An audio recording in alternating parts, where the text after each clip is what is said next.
Toujours la banane, là. Merci en tout cas à vous d'être aussi nombreux à nous regarder. On est très heureux de vous retrouver tous les soirs, sachez-le. Et je suis très heureux de retrouver ce qu'on appelle le trio magique, hein, bien entendu. Michel Marie, qui est avec nous, Amaury Bucco et Big Laoui. On va démarrer toujours par Big Laoui. Et les chéris, restez avec nous, puisqu'il y a un instant, on est en direct. Et on va vous donner les infos dans un instant, Gilles, puisque apparemment, on aura les infos dans 10 minutes, mais on a déjà un début d'infos qu'on va donner en fin d'émission. Mais apparemment, il y aura une deuxième plainte contre Slimane.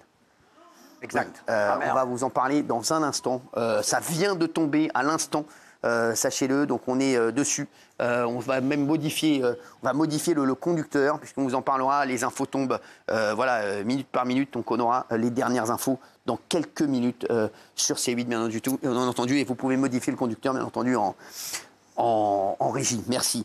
On va en parler dans quelques minutes. On va parler de mon ami que j'adore, Marcel Desailly, champion du monde 98. Marcel Desailly, que tout le monde connaît. Incroyable son histoire. Ouais. Et j'aime ce garçon. Eh ben évidemment, mais vous avez raison, mais il a des petits soucis en ce moment. Pourquoi? Parce que en fait, il a dû se soumettre à un test ADN ordonné par la justice pour la petite Victoria, une fille qui serait sa fille. Et après les tests, la confirmation confirme bien que cette petite Victoria qui a 10 ans, c'est bien la fille de Marcel Desailly. L'audience du 10 décembre le confirmera, prochain. Une fois qu'on a fait le test, après on passe au tribunal pour confirmer ou pas. Alors c'est une liaison qu'il avait eue avec une fille qui s'appelle Cosma Batista, qu'il a rencontrée en 2010. Ils ont eu une histoire. Bon, en même moment avec elle, il était toujours marié avec Virginie, avec qui la mère de ses 4 enfants. Il faut l'expliquer. Et ils sont en procès, il est en procès avec cette fameuse Cosma Batista depuis 2013. Lui contestait la paternité, un test a été ordonné par la justice et puis ça vient de tomber, c'est bien le père, à 99,999%. Donc le tribunal va statuer en tout cas le 10 décembre prochain. Ok, bon écoutez, on l'embrasse en tout cas. C'est un classique, hein, chez beaucoup de personnalités, il faut le savoir. Ah d'accord, c'est un classique. Oui, non mais c'est un classique. Que ce soit si c'est un classique, c'est un classique. Non, mais Alain Delon, Christophe, Claude François, enfin tous, il y a eu des enfants adultérins comme ça. Ah ouais, c'est vrai. Yves Montand. Montand, évidemment. Ah ouais, on oublie Henri Salvador, puisque Jean-Marie Perrier est un enfant adultérin au-delà de tout. On m'a parlé également de René Lataupe. Je ne sais pas, je ne suis pas au courant, cela. Non, mais ça reste un classique chez les stars. Bon, il y a toujours des enfants qu'on retrouve comme ça, après, ça peut arriver. Les coups perdus, on appelle ça. Des coups perdus, merci. C'est très élégant, en tout cas, merci. Non, mais vous êtes une élégance à chaque fois, Fabien Leclerc. C'est insupportable.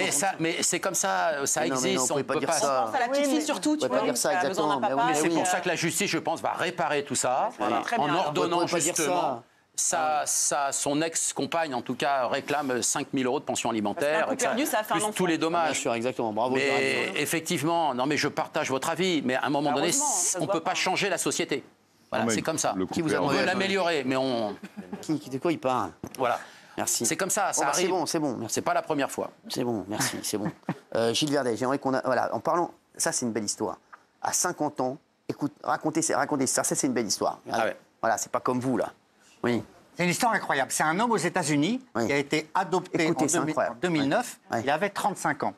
Il est adopté. Et puis, il se dit quand même, je suis adulte maintenant, ma vie va bien, je voudrais savoir quelle est ma mère biologique.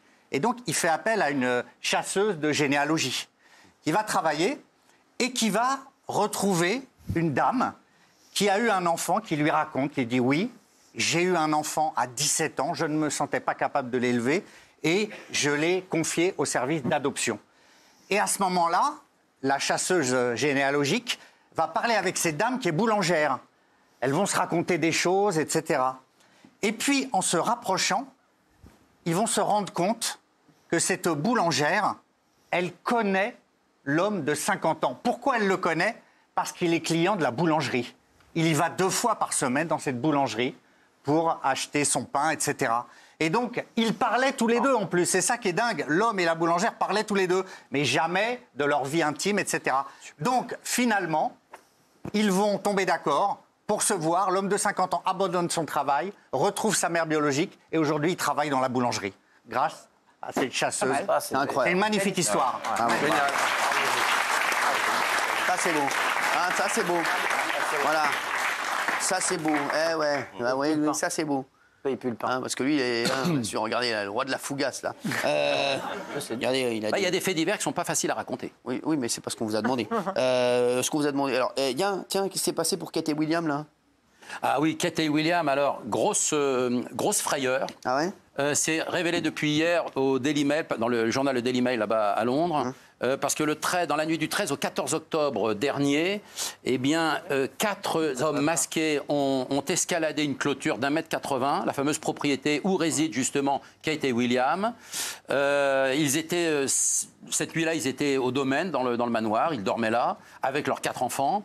Et ils ont volé, alors surtout les outils agricoles, véhicules agricoles, outils agricoles, un pick-up, un quad. Ah ouais, quand même. Ouais, ils sont partis, ils sont arrivés équipés, ils étaient tout en cagoule, etc. Ils étaient tout en cagoule. Avec un paquet, d'outillage. Chanter Fouta cagoule.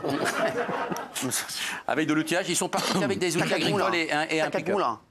Donc, mais grosse. Moi, je fais mon imitation préférée, c'est Olivier Fogel qui chante Fouta cagoule. Fouta cagoule, Fouta cagoule. Voilà, t'auras froid, t'auras les glandes, t'auras les boulins. Pourquoi il fait ça? Mais le futur roi d'Angleterre, il n'est pas protégé, non? Voilà. C'est la sécurité, ils sont tous convoqués depuis ce matin et tout ça. Comment vous savez, vous?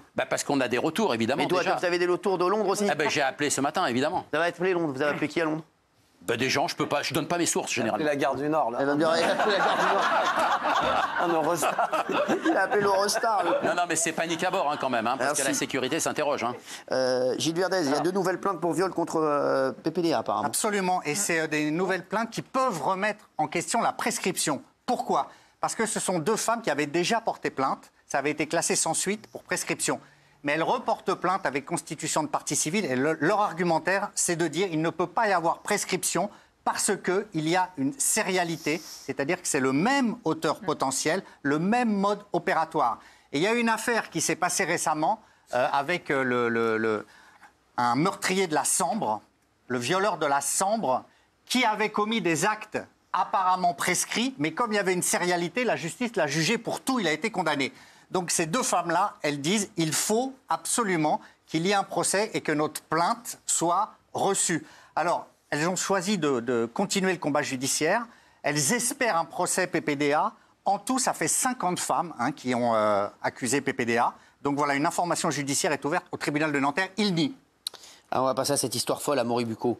Une athlète, Mo Farah, légende de l'athlétisme, qui s'est fait cambriolée et expliquer ce qu'elle a fait, c'est incroyable. Oui, la semaine dernière, en fait, en Angleterre, et plus précisément dans le comté de Surrey, il y a effectivement un homme de 41 ans qui est en train d'effectuer un jogging avec sa femme à l'intérieur de sa résidence, et 2 malfaiteurs parviennent à s'introduire dans sa résidence en camionnette et à lui voler à l'arraché son téléphone portable. Sauf que, effectivement, la victime n'est pas n'importe qui, c'est un quadruple champion de course à pied et plus spécialement de demi-fond, qui est encore très en forme malgré ses 41 ans et qui donc qui va prendre en chasse en fait ces voleurs qui sont montés dans leur camionnette, qui va leur courir après. Il est encore très fort, encore très puissant, et donc il va réussir à rattraper la camionnette à tel point que les 2 malfrats dans la camionnette vont décider de jeter le téléphone par la fenêtre.